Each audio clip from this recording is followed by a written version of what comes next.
Pessoal, o que eu acho interessante nessas leituras bimodais é que a gente vai sendo influenciado pelos autores, tanto os autores contemporâneos, né? E aí eu brinco que a gente pega um carrinho de supermercado, entra no supermercado daquele autor e vai trabalhando e vai visitando as estantes, as bancadas, né? As prateleiras. E aí a gente tem num carrinho de compras, a gente tem conceitos novos, depois conceitos que nós vamos criticar, e ao criticar você reforça os nossos conceitos, e conceitos que você vai reforçar reforçando. Ou seja, isso aí a gente diz também de uma outra maneira, de outra forma. Então o carrinho vai em 3 partes, e a gente vai colocando.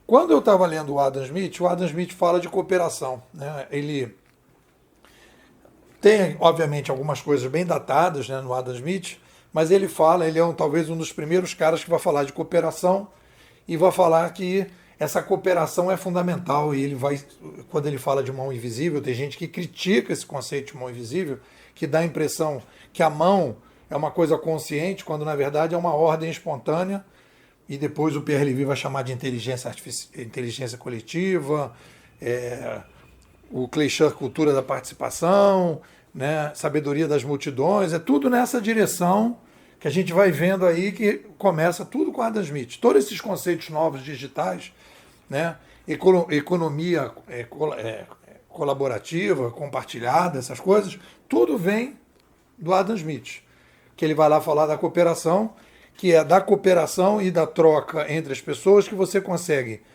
mais atenção das pessoas na especialização, redução de custo e aumento da quantidade, que é uma coisa fundamental para uma espécie que cresce demograficamente. Então, quando a gente fala de complexidade demográfica progressiva, a gente pode falar de cooperação progressiva, que eu acho que é um termo melhor do que descentralização progressiva. Porque a descentralização não dá ideia da cooperação.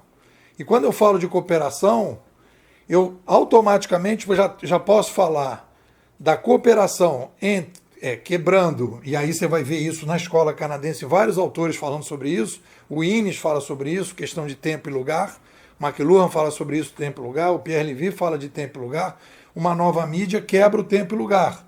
A escrita permite que você quebre o tempo e lugar da oralidade, que era só possível no mesmo local, né? E a escrita impressa amplia muito mais isso, porque você consegue baratear os custos.